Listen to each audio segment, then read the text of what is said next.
ಆತ್ಮೀಯ ಸಹಕಾರಿ ಬಂಧುಗಳೇ, ಕರವೀರ ಮಾಹಿತಿ ಮಾಲಿಕೆ 2024ರ 10ನೇ ಸಂಚಿಕೆಯನ್ನು ಈ ದಿನ ಪ್ರಸ್ತುತಪಡಿಸ್ತಾ ಇದ್ದೇನೆ ತಮ್ಮೆಲ್ಲರ ಎದುರುಗಡೆ.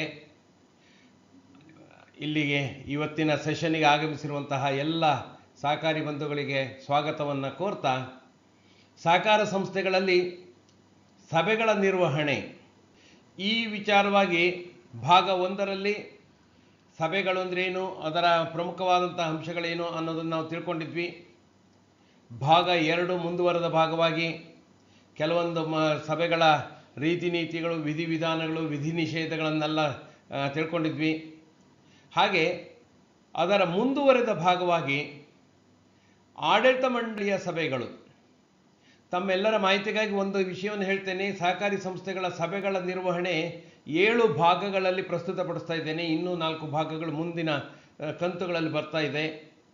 ಇವತ್ತಿನ ವಿಷಯ ಆಡಳಿತ ಮಂಡಳಿಯ ಸಭೆಗಳು. ಹಿಂದಿನ ಕಂತಿನಲ್ಲೂ ಆಡಳಿತ ಮಂಡಳಿಯ ಕೆಲವು ವಿಧದ ಸಭೆಗಳನ್ನು ನಾವು ಚರ್ಚಿಸಿದ್ವಿ. ಇವತ್ತು ಆಡಳಿತ ಮಂಡಳಿಯ ಕೆಲವು ವಿಶೇಷ ಸಭೆಗಳು ಅಂದರೂ ತಪ್ಪಾಗಲಾರದು, ಆ ಥರ ಕೆಲವೊಂದು ಸಭೆಗಳ ಬಗ್ಗೆ ನಾವಿವತ್ತು ಪ್ರಸ್ತುತಪಡಿಸಲಿಕ್ಕೆ ಇಷ್ಟಪಡ್ತೇನೆ. ಇವತ್ತು ಆಡಳಿತ ಮಂಡಳಿಯ ಸಭೆಗಳಲ್ಲಿ ಮೊದಲನೇದಾಗಿ ಸಾಮಾನ್ಯ ಸಭೆಯ ಪೂರ್ವ ತಯಾರಿ ಸಭೆಯಾಗಿರಬೇಕು. ಪ್ರತಿ ವರ್ಷ ಸಾಮಾನ್ಯ ಸಭೆ ನಡೆಯುತ್ತೆ, ವಾರ್ಷಿಕ ಸಭೆ ನಡೆಯುತ್ತೆ, ಸದಸ್ಯರ ಸಭೆ. ಅದರ ಪೂರ್ವಭಾವಿಯಾಗಿ ಒಂದು ತಯಾರಿ ಸಭೆ ಆಡಳಿತ ಮಂಡಳಿಯಲ್ಲಿ ನಡೀಬೇಕು. ಅದರಲ್ಲಿ ಪರಿಗಣಿಸಬೇಕಾದಂಥ ವಿಷಯಗಳು ಏನು ಅನ್ನೋದನ್ನು ಚರ್ಚೆ ಮಾಡೋಣ. ಪದಾಧಿಕಾರಿಗಳ ಆಯ್ಕೆಯ ಸಭೆ, ಅಧ್ಯಕ್ಷರು ಉಪಾಧ್ಯಕ್ಷರ ಆಯ್ಕೆಯ ಸಭೆ ಹೇಗೆ ನಡೀಬೇಕು ಅದ್ರ ಬಗ್ಗೆ ವಿಚಾರ ಮಾಡೋಣ. ಅಕಸ್ಮಾತ್ ನೋ ಕಾನ್ಫಿಡೆನ್ಸ್, ವಿಶ್ವಾಸಮತ ಯಾಚನೆಯ ಸಭೆ ಬಂದರೆ ಅದರ ರೀತಿ ರಿವಾಜುಗಳೇನು ಅನ್ನೋದನ್ನು ನೋಡೋಣ. ಹಾಗೆ ಚುನಾವಣಾ ಪೂರ್ವ ತಯಾರಿ ಸಭೆ ಹೇಗಿರಬೇಕು. ಇವು 4 ಆಡಳಿತ ಮಂಡಳಿಯ ಸಭೆಗಳೇ ಆಗಿದ್ದರೂ ಕೂಡ ವಿಶೇಷ ಸಭೆಗಳು, ಅಂದರೆ ವಿಶೇಷ ಅಜೆಂಡಾ ಇರುವಂತಹ ಸಭೆಗಳಾಗಿರ್ತವೆ. ಹಾಗಾಗಿ ಈ 4 ಇದು ಮಾಮೂಲಾಗಿ ಪ್ರತಿ ತಿಂಗಳ ಸಭೆಯ ಥರದ್ದು ಅಲ್ಲ, ಒಂದಿಷ್ಟು ಅಂಶಗಳು ಬೇರೆದಿರ್ತದೆ ಅನ್ನೋದನ್ನು ನಾವು ಏನೇನಿರ್ತದೆ ಅನ್ನೋದನ್ನು ನಾವು ನೋಡೋಣ. ಮೊದಲನೇದಾಗಿ ವಾರ್ಷಿಕ ಸಾಮಾನ್ಯ ಸಭೆಯ ಪೂರ್ವ ತಯಾರಿ ಸಭೆ. ತಮಗೆಲ್ಲರಿಗೂ ಗೊತ್ತಿದೆ ಸ್ನೇಹಿತರೆ, ವಾರ್ಷಿಕ ಸಾಮಾನ್ಯ ಸಭೆ ಪ್ರತಿ ವರ್ಷ ಸೆಪ್ಟೆಂಬರ್ 25ರ ಒಳಗಾಗಿ ನಡೆಯಲೇಬೇಕಾದಂತಹ ಶಾಸನಾತ್ಮಕ ಸಭೆ. ಅದು ಸಾಮಾನ್ಯ ಸಭೆಯ ಯಾವ ದಿನ ನೀವು ಸಾಮಾನ್ಯ ಸಭೆಯನ್ನು ಫಿಕ್ಸ್ ಮಾಡ್ತೀರೋ ಅದಕ್ಕಿಂತ ಕನಿಷ್ಠ 25 ದಿನಗಳು, ಅಂದರೆ 1 ತಿಂಗಳಿಗೆ ಮೊದಲು ಈ ಆಡಳಿತ ಮಂಡಳಿಯ ಸಭೆಯನ್ನು ನಡೆಸಬೇಕು. ಯಾಕೆ 25 ದಿನ ಅಥವಾ 1 ತಿಂಗಳು ಅನ್ನೋದು ನಿಮಗೆ ಇದರ ಅಜೆಂಡಾ ನೋಡಿದ್ರೆ ಗೊತ್ತಾಗತ್ತೆ. ಹಾಗಾಗಿ ಸಾಮಾನ್ಯ ಸಭೆಗಿಂತ ಕನಿಷ್ಠ 1 ತಿಂಗಳಿಗೆ ಮೊದಲು ಈ ಸಭೆಯನ್ನು ನಡೆಸಬೇಕಾಗತ್ತೆ. ನಿರ್ದಿಷ್ಟವಾಗಿ ಹೇಳಬೇಕು ಅಂದರೆ 25 ದಿನಗಳು. ಇದರಲ್ಲಿ ಕೆಲವೊಂದು ವಿಷಯಗಳನ್ನು ವಿಶೇಷವಾಗಿ ಚರ್ಚಿಸಿ, ಅದನ್ನು ಮಂಡಿಸಿ, ಚರ್ಚಿಸಿ ಅನುಮೋದಿಸಬೇಕಾಗತ್ತೆ. ಯಾವುದು ಸಾಮಾನ್ಯ ಸಭೆಯ ದಿನಾಂಕವನ್ನು ನಿಗದಿಪಡಿಸಬೇಕು, ಸಮಯವನ್ನು ನಿಗದಿಪಡಿಸಬೇಕು, ಸ್ಥಳವನ್ನು ನಿಗದಿಪಡಿಸಬೇಕು. ಇದು ಆಡಳಿತ ಮಂಡಳಿಯ ಹೊಣೆಗಾರಿಕೆ. ಪ್ರತಿ ವರ್ಷ ಸಾಮಾನ್ಯ ಸಭೆ ಎಲ್ಲಿ ನಡಿಬೇಕು, ಎಷ್ಟೊತ್ತಿಗೆ ನಡಿಬೇಕು, ಯಾವ ಸ್ಥಳದಲ್ಲಿ ನಡಿಬೇಕು ಅನ್ನೋದ್ರ ಬಗ್ಗೆ ಚರ್ಚೆ ಮಾಡಬೇಕಾಗತ್ತೆ. ಅದನ್ನು ನಿಗದಿಪಡಿಸಬೇಕು. ಅದು ಸಾಮಾನ್ಯ ಸಭೆಯ ಪೂರ್ವಭಾವಿ ಸಭೆಯಲ್ಲಿ ನಡಿಬೇಕಾಗತ್ತೆ. ಮತ್ತು ಸಾಮಾನ್ಯ ಸಭೆಯಲ್ಲಿ ಚರ್ಚೆ ಮಾಡಬೇಕಾದಂಥ ವಿಷಯಗಳನ್ನು ಗೊತ್ತುಪಡಿಸುವುದು. ಅಂದರೆ ಕಾನೂನಾತ್ಮಕವಾಗಿ, ಶಾಸನಾತ್ಮಕವಾಗಿ ಕಾಯ್ದೆ ಹೇಳುತ್ತೆ ಇಂತಿಂಥ ವಿಷಯಗಳ ಚರ್ಚೆ ಆಗಲೇಬೇಕು ಅಂತ.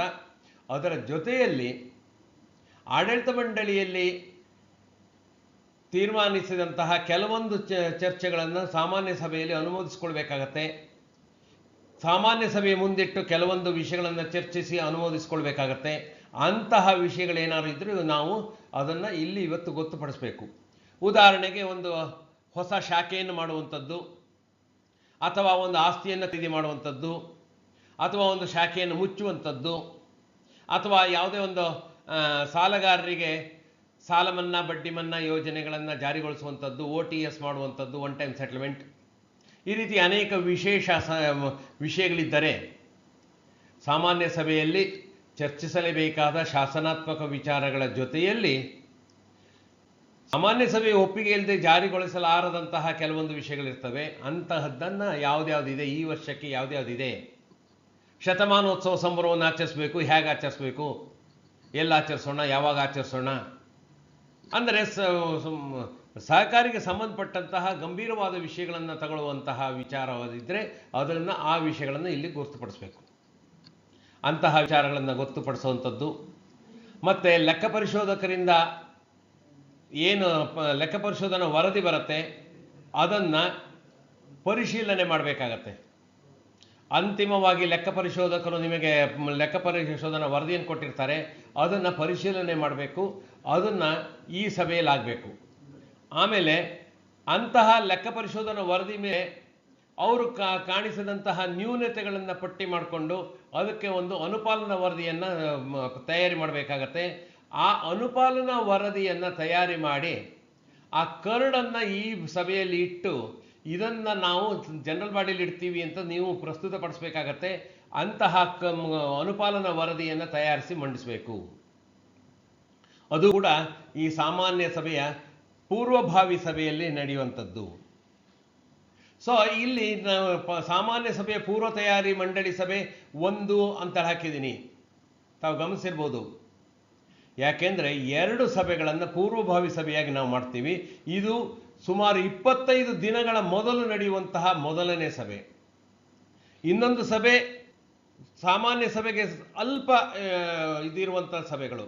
ಈ 25 ದಿನಕ್ಕಿಂತ ಮೊದಲು ನಡೆಯುವಂತಹ ಸಭೆಗಳಲ್ಲಿ ಏನೇನು ವಿಚಾರಗಳು ಪ್ರಸ್ತುತಪಡಿಸಬೇಕು ಅನ್ನೋದನ್ನು ನಾವು ನೋಡೋಣ.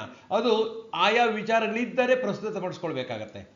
ಹಾಗೆ ಮುಂದುವರೆದಂತೆ ಹಿಂದಿನ ವರ್ಷದ ಆಸ್ತಿ ಹೊಣೆ ಸಹಿತ ಆರ್ಥಿಕ ಸ್ಥಿತಿಗತಿಗಳ ಅವಲೋಕನ, ಅಂದರೆ ಹಿಂದಿನ ವರ್ಷದ ಆಸ್ತಿ ಜವಾಬ್ದಾರಿ ತಕ್ಕಂತೆ ಆಡಿಟರ್ ಕೊಟ್ಟಿರ್ತಾರೆ, ಅದರ ಸಹಿತ ಆರ್ಥಿಕ ಸ್ಥಿತಿ ಹೇಗಿದೆ, ವಸ್ತು ಸ್ಥಿತಿ ಹೇಗಿದೆ, ಇವತ್ತಿನ ಪರಿಸ್ಥಿತಿ ಹೇಗಿದೆ ಅಂತ ಒಂದು ಅವಲೋಕನೆ ಮಾಡ್ಕೊಳ್ಬೇಕಾಗತ್ತೆ.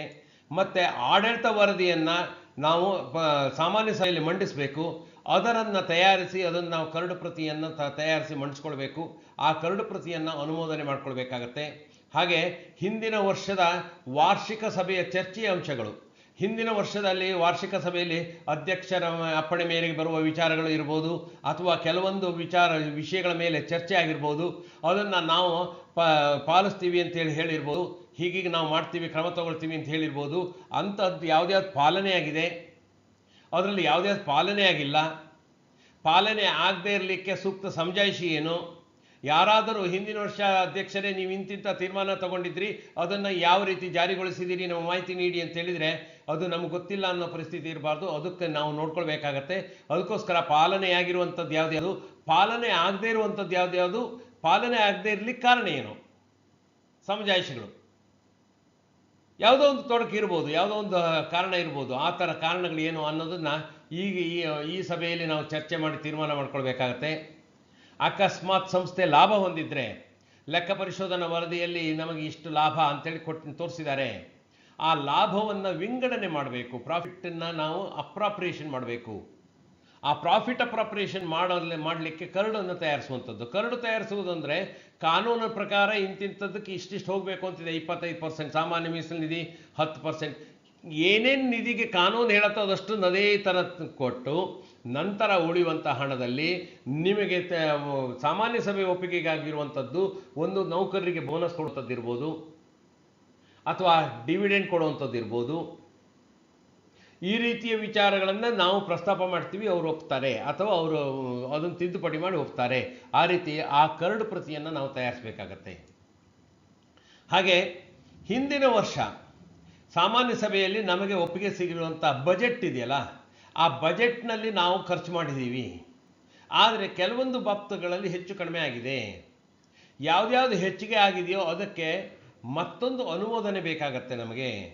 ಹಾಗಾಗಿ ಯಾಕೆಂದರೆ ನಮಗೆ ಎಷ್ಟೋ 10 ಲಕ್ಷದವರೆಗೆ ಇಂಥದ್ದು ಖರ್ಚು ಮಾಡ್ಬೋದು ಅಂತಿದ್ರೆ 11 ಲಕ್ಷ ಆಗಿದೆ ಅಂದರೆ ಆ 1 ಲಕ್ಷ ಹೆಚ್ಚುವರಿ ಖರ್ಚಾಗಿದ್ದನ್ನು ಪುನಃ ಮಂಜೂರಿ ಮಾಡಿಸ್ಕೊಳ್ಬೇಕಾಗತ್ತೆ. ಸಾಮಾನ್ಯ ಸಭೆ ಸದಸ್ಯರ ಒಪ್ಪಿಗೆ ಬೇಕಾಗತ್ತೆ. ಹಾಗಾಗಿ ಅದನ್ನು ಯಾವ್ದ್ಯಾವ್ದು ಹೆಚ್ಚಿಗೆ ಆಗಿದೆ ಅಂತೇಳಿ ನೋಡಿ, ಅದನ್ನು ಗುರುತಿಸಿ, ಅದನ್ನು ಸ್ಪೆಸಿಫಿಕ್ಕಾಗಿ ಮೆನ್ಷನ್ ಮಾಡಿ, ಅದಕ್ಕೆ ಸೂಕ್ತ ವಿವರಣೆ ಯಾಕೆ ಹೆಚ್ಚಾಗಿದೆ ಆ ರೀತಿಯ ವಿವರಣೆಯನ್ನು ನೀಡಬೇಕು. ಅದರ ವರದಿಯನ್ನು ತಯಾರಿಸಬೇಕು. ಹಾಗೆ 2 ವರ್ಷದ ಅಂದಾಜು ಆಯವ್ಯಯ ವರದಿ ತಯಾರಿಸಬೇಕು. ಸ್ನೇಹಿತರೆ, ಒಂದು ಬದಲಾವಣೆ ಆಗಿದೆ 2013ರ ಕಾನೂನಿನ ಬದಲಾವಣೆ ನಂತರ. ಮೊದಲು ನಾವು 1 ವರ್ಷದ ಆರ್ಥಿಕ ಆಯವ್ಯಯವನ್ನು ತಯಾರಿಸ್ತಿದ್ವಿ, ಅಂದರೆ ಬಜೆಟ್ 1 ವರ್ಷಕ್ಕೆ ಇಡ್ತಿದ್ವಿ. ಕಡೆಗೆ ಏನಾಗಿದೆ, ನಿಮ್ಮದು ಸೆಪ್ಟೆಂಬರ್ 25ರ ಒಳಗಡೆ ವಾರ್ಷಿಕ ಸಭೆ ನಡಿಬೇಕು. ಆಗ ಸೆಪ್ಟೆಂಬರ್ 25ರ ಒಳಗಡೆ ಸರಿಸುಮಾರು 6 ತಿಂಗಳು ನಾವು ಈ ವರ್ಷದಲ್ಲಿ ನಾವು ಮುಂದುವರೆದ್ಬಿಟ್ಟಿರ್ತೀವಿ. ಹಿಂದಿನ ವರ್ಷ ಬಜೆಟ್ ಕೊಟ್ಟಿರುವಂಥದ್ದು ಹಿಂದಿನ ವರ್ಷ ಖರ್ಚು ಮಾಡಿದ ನಂತರ 6 ತಿಂಗಳಿಗೆ ಬಜೆಟ್ ಇಲ್ಲದೆ ಖರ್ಚು ಮಾಡುವಂಥ ಪರಿಸ್ಥಿತಿ ಬಂದ್ಬಿಡುತ್ತೆ. ಫಾರ್ ಎಕ್ಸಾಂಪಲ್, ಈಗ ಈ ವರ್ಷಕ್ಕೆ 2023-24ರ ವಾರ್ಷಿಕ ಸಭೆಯನ್ನು ಈ 24-25ರ ಸಾಲಿನಲ್ಲಿ, ಅಂದರೆ ಸೆಪ್ಟೆಂಬರ್ 25ರ ಒಳಗಡೆ ನಾವು ನಡೆಸ್ತೀವಿ. 24-25ರ ವಾರ್ಷಿಕ ಬಜೆಟನ್ನು ನಾವು ಮಂಡಿಸ್ತೀವಿ. ಆದರೆ ಮುಂದಿನ ಸಭೆ ಇರುವಂಥದ್ದು ಸೆಪ್ಟೆಂಬರ್ 25ರ ಒಳಗೆ ನಡೆಸಬೇಕು ಅಂತಾಗಿರೋದ್ರಿಂದ 25 ಏಪ್ರಿಲ್ 1ರಿಂದ ಸೆಪ್ಟೆಂಬರ್ವರೆಗಿನ ಖರ್ಚು ವೆಚ್ಚಗಳಿಗೆ ನಮ್ಮ ಮಂಜೂರಾತಿನೇ ಇರೋದಿಲ್ಲ. ಅರ್ಥ ಮಾಡ್ಕೊಳ್ತಾ ಇದ್ದೀರಿ ಅದು ಹೇಗಾಗ್ತಾ ಇದೆ ಅಂತ? ಹಾಗಾಗಿ ಕಾನೂನು ಏನು ಹೇಳುತ್ತೆ ಅಂದರೆ 2 ವರ್ಷದ ಅಂದಾಜು ಆಯವ್ಯಯವನ್ನು ಮಂಡಿಸಿ. ಆಗ 1 ವರ್ಷ ಪೂರ್ಣ ಪ್ರಮಾಣದಲ್ಲಿ ಏನೇನು ಮಾಡಬೇಕು ಅನ್ನೋದ್ರ ಬಗ್ಗೆ ಸಿಗತ್ತೆ, ಮತ್ತು ಇನ್ನರ್ಧ ವರ್ಷದಲ್ಲೂ ಎಷ್ಟು ನಾವು ಇದು ಮಾಡ್ಬೋದು ಅನ್ನೋದು ಗೊತ್ತಾಗತ್ತೆ. ಮತ್ತು 2ನೇ ವರ್ಷದಲ್ಲಿ, ಅಂದರೆ ಮುಂದಿನ ವರ್ಷದಲ್ಲಿ ಹಿಂದಿನ ವರ್ಷ ನಿಗದಿಪಡಿಸಿದಂತಹ 2ನೇ ವರ್ಷದ್ದು ರಿವೈಸ್ ಮಾಡಲಿಕ್ಕೂ ಅವಕಾಶ ಇದೆ. ಹಾಗಾಗಿ 2 ವರ್ಷದ ಆಯವ್ಯಯ ವರದಿಯನ್ನು, ಅಂದರೆ ಬಜೆಟನ್ನು ನಾವು ಮಂಡಿಸಬೇಕಾಗತ್ತೆ. ಅದನ್ನು ತಯಾರಿ ಮಾಡಬೇಕು. ಮತ್ತು ಚಟುವಟಿಕೆಗಳ ಬಗ್ಗೆ ಏನಾದ್ರು ಕಾರ್ಯಕ್ರಮವನ್ನು ರೂಪಿಸಬೇಕು. ಮುಂದಿನ ವರ್ಷ ಏನೇನು ಚಟುವಟಿಕೆ ಹಮ್ಮಿಕೊಳ್ತೀವಿ, ಮಾಮೂಲಾಗಿರುವಂತಹ ಸಾಲ ನೀಡುವುದು, ವಸೂಲಿ ಮಾಡುವುದು, ಅದರ ಹೊರತಾಗಿ ಇನ್ನೇನಾದ್ರು ಚಟುವಟಿಕೆಗಳನ್ನು ಮಾಡ್ತೀವಾ? ಯಾವುದೋ ಒಂದು ಸಮಾರಂಭವನ್ನು ಮಾಡ್ತೀವಾ? ದಶಮಾನೋತ್ಸವ ಅಥವಾ ಶತಮಾನೋತ್ಸವ ಅಥವಾ ರಜತ ಮಹೋತ್ಸವ, ಯಾವುದೋ ಒಂದು ಆ ರೀತಿ ಚಟುವಟಿಕೆಗಳಿದ್ದರೆ ಅದಕ್ಕೆ ಕಾರ್ಯಕ್ರಮವನ್ನು ರೂಪಿಸುವಂಥದ್ದು ಇದರಲ್ಲಾಗಬೇಕು. ಲೆಕ್ಕ ಪರಿಶೋಧನೆಗೆ ಲೆಕ್ಕ ಪರಿಶೋಧಕರ ಪಟ್ಟಿಯನ್ನು ಶಿಫಾರಸು ಮಾಡ್ಬೋದು. ನೀವು ತೀರ್ಮಾನ ತಗೊಳ್ಳಿಕ್ಕೆ ಬರೋದಿಲ್ಲ. ನಿರ್ದೇಶಕ ಮಂಡಳಿಯಲ್ಲಿ ಲೆಕ್ಕ ಪರಿಶೋಧಕರ ಅನುಮೋದನೆಯಾಗಲಿ ಅಥವಾ ನೇಮಕಾತಿ ಆಗಲಿ ಆಗುವಂತಿಲ್ಲ. ಹಾಗಾಗಿ ಅದನ್ನು ಏನು ಮಾಡ್ತೀರಿ, ನೀವು ಶಿಫಾರಸು ಮಾಡ್ತೀರಿ. ಶಿಫಾರಸು ಮಾಡಿದ ಪಟ್ಟಿಯಿಂದಲೇ ಆಯ್ಕೆ ಮಾಡಬೇಕು ಅನ್ನೋದಿಲ್ಲ. ಬಟ್ ಯೂಶ್ವಲ್ ಆಗಿ ಲೆಕ್ಕ ಪರಿಶೋಧಕರ ಹಿನ್ನೆಲೆಯನ್ನು ವೀಕ್ಷಿಸಿ ಅವರು ನಮಗೆ ಮಾಡಲಿಕ್ಕೆ ಅವರಿಗೆ ಅರ್ಹತೆ ಇದೆಯಾ, ಲಭ್ಯತೆ ಇದೆಯಾ, ಅನುಕೂಲಗಳಿದೆಯಾ? ಯಾಕೆಂದರೆ 3 ನೋಡಬೇಕಾಗತ್ತೆ. ಒಂದು, ಅವರ ಅರ್ಹತೆ ಇರಬೇಕು, ಅವರು ಆ ಪಟ್ಟಿಯಲ್ಲಿರಬೇಕು, ನಮಗೆ 2 ವರ್ಷದಿಂದ ನಮ್ಮ ಇದನ್ನು ಮಾಡಿರಬಾರ್ದು. ಲಭ್ಯತೆ ಇದೆಯಾ, ಅವರು ನಮ್ಮ ಇದನ್ನು ಮಾಡ್ಕೊಳ್ತಾರಾ? ಅನುಕೂಲತೆ ಇದೆಯಾ? ನಿಮಗೆ ಎಲ್ಲೋ ಚಾರ್ಟರ್ಡ್ ಅಕೌಂಟೆಂಟ್ ಇದ್ದಾರೆ ಅಂಥೇಳಿ ಎಲ್ಲಿಂದನೂ ತುಂಬ ದೂರದಿಂದ ಮಾಡಿಕೊಂಡ್ರೆ ಅನುಕೂಲತೆಗಳು ಅನಾನುಕೂಲಗಳು ಏನೋ, ಈ ರೀತಿ ಎಲ್ಲ ವಿಚಾರ ಮಾಡಿ ಅವರ ಪಟ್ಟಿಯನ್ನು ಶಿಫಾರಸು ಮಾಡಿ ತಯಾರು ಮಾಡಬೇಕು. ಆ ಪಟ್ಟಿ ತಯಾರಿ ಮಾಡುವಂಥದ್ದು. ಅಕಸ್ಮಾತ್ ಉಪವಿಧಿಗಳಲ್ಲಿ ತಿದ್ದುಪಡಿ ಇದ್ದರೆ ತಿದ್ದುಪಡಿಯ ಉದ್ದೇಶ, ಅದಕ್ಕೆ ಕಾರಣ ಮತ್ತು ತಿದ್ದುಪಡಿ ಏನೇನಾಗಬೇಕು ಅನ್ನೋದ್ರ ಬಗ್ಗೆ ಒಂದು ಪ್ರತಿಯನ್ನು ತಯಾರಿಸಬೇಕು. ಅದು ಕೂಡ ಪೂರ್ವ ತಯಾರಿ ಮಂಡಳಿ ಸಭೆಯಲ್ಲಾಗಬೇಕು. ಮೀಸಲು ಮತ್ತು ಇತರೆ ನಿಧಿಗಳ ವಾಸ್ತವಿಕ ಬಳಕೆ ಬಗ್ಗೆ ವರದಿ ಕೊಡಬೇಕು. ನಾವು ಹಿಂದಿನ ವರ್ಷದ ಸಭೆಯ ನಂತರ ಮೀಸಲು ನಿಧಿಯನ್ನು ಯಾವುದಕ್ಕಾದರೂ ಉಪಯೋಗಿಸ್ಕೊಂಡಿದ್ರೆ, ಸಾಮಾನ್ಯ ಮೀಸಲು ನಿಧಿಯನ್ನು ಇರ್ಬೋದು ಅಥವಾ ಬೇರೆ ಮೀಸಲು ನಿಧಿಗಳನ್ನು ಯಾವುದನ್ನಾದರೂ ಉಪಯೋಗಿಸ್ಕೊಂಡಿದ್ರೆ ಅದರ ವಾಸ್ತವಿಕ ವರದಿ ಏನನ್ನು ನಾವು ಯಾವುದ್ಯಾವುದನ್ನು ಈ ಕಟ್ಟಡ ನಿಧಿಯನ್ನು ಕಟ್ಟಡ ಕಟ್ಟಲಿಕ್ಕೆ ಉಪಯೋಗಿಸ್ಕೊಂಡಿದ್ದೀವಿ, ಅದರಲ್ಲಿ ಇಷ್ಟು ಭಾಗವನ್ನು ಉಪಯೋಗಿಸ್ಕೊಂಡಿದ್ದೀವಿ, ಯಾವ ನಿಧಿಗಳನ್ನು ಲಾಭಾಂಶ ಸಮೀಕರಣ ನಿಧಿ ಇತ್ತು ಅದರಲ್ಲಿ ಇಷ್ಟು ಬಳಸ್ಕೊಂಡಿದ್ದೀವಿ, ಸಾಮಾನ್ಯ ಕ್ಷೇಮ ನಿಧಿ ಇತ್ತು ಅದನ್ನು ಇಂಥ ಕಾರಣಕ್ಕೋಸ್ಕರ ಇಂತಹ ಸನ್ನಿವೇಶದಲ್ಲಿ ಇಷ್ಟು ಅಮೌಂಟನ್ನು ಉಪಯೋಗಿಸ್ಕೊಂಡಿದ್ದೀವಿ. ಆ ರೀತಿ ಏನಾದರೂ ನಿಧಿಗಳನ್ನು ಬಳಕೆ ಮಾಡಿದ್ದಿದ್ರೆ ಅಂತಹ ನಿಧಿಗಳ ಬಳಕೆ ಬಗ್ಗೆ ವರದಿಯನ್ನು ತಯಾರು ಮಾಡಬೇಕು. ಆ ವರದಿಯನ್ನು ಸಾಮಾನ್ಯ ಸಭೆಯಲ್ಲಿ ಮಂಡಿಸಬೇಕು. ಅದನ್ನು ಇಲ್ಲಿ ತಯಾರಿಸಿ ಅನುಮೋದಿಸ್ಕೊಳ್ತೀವಿ. ಹಾಗೆ ಲಾಭ ವಿಂಗಡಣೆ, ಲಾಭಾಂಶದ ಲೆಕ್ಕಾಚಾರ, ಲಾಭಾಂಶ ಎಷ್ಟು ಶಿಫಾರಸು ಮಾಡಬಹುದು, ಇದ್ರ ಬಗ್ಗೆ ಒಂದಿಷ್ಟು ಇದನ್ನು ಲೆಕ್ಕಾಚಾರಗಳನ್ನು ಮಾಡಿ ನಾವು ಅದನ್ನು ಸಾಮಾನ್ಯ ಸಭೆಗೆ ಮಂಡಿಸ್ತೇವೆ. ಅದು ಏನೇನಾಗಬೇಕು, ಹೇಗಾಗಬೇಕು ಅನ್ನೋದ್ರ ಬಗ್ಗೆ ನಾವು ಮಂಡಿಸಬೇಕು. ಸೊ ಇದಿಷ್ಟು ಸಾಮಾನ್ಯ ಸಭೆಯ ಪೂರ್ವ ತಯಾರಿ ಮಂಡಳಿ ಸಭೆ 25 ದಿನಗಳು ಅಥವಾ ಅದಕ್ಕಿಂತ ಹೆಚ್ಚಿನ ದಿನಗಳಲ್ಲಿ ಆಗಬೇಕಾಗಿರುವಂಥದ್ದು. ಇನ್ನು ಸಾಮಾನ್ಯ ಸಭೆಯ ಪೂರ್ವ ತಯಾರಿ ಮಂಡಳಿ ಸಭೆ 2 ಭಾಗ 2 ಅಂತ ಹಾಕಿದ್ದೀನಿ. ಇದು ಸಾಮಾನ್ಯ ಸಭೆಗೆ ಹಿಂದಿನ ದಿನ ಅಥವಾ 2 ದಿನ ಮುಂಚಿತವಾಗಿ, ಅಂದರೆ ಇನ್ನೇನು ಸ್ವಲ್ಪ ದಿನದಲ್ಲೇ ನಿಮ್ಮ ಸಾಮಾನ್ಯ ಸಭೆ ಅದನ್ನು ನೋಟಿಸ್ ಕೊಡುವ ಪೂರ್ವದಲ್ಲಿ ಮಾಡಬೇಕಾಗಿರುವಂಥದ್ದು ಸಾಮಾನ್ಯ ಸಭೆ ಪೂರ್ವ ತಯಾರಿ ಮಂಡಳಿ ಸಭೆ 1. ಇದು ನೋಟಿಸೆಲ್ಲ ಕೊಟ್ಟಾಗಿರ್ತದೆ. ಅದರ ನಂತರ ಸಾಮಾನ್ಯ ಸಭೆಯ ಹಿಂದಿನ ದಿನ ಅಥವಾ ಅದರ ಹಿಂದಿನ ದಿನ, ಹಾಗೆ ಒಂದು 2-3 ದಿನಗಳ ಗ್ಯಾಪ್ನಲ್ಲಿ ಮಾಡುವಂತಹ ಸಭೆ.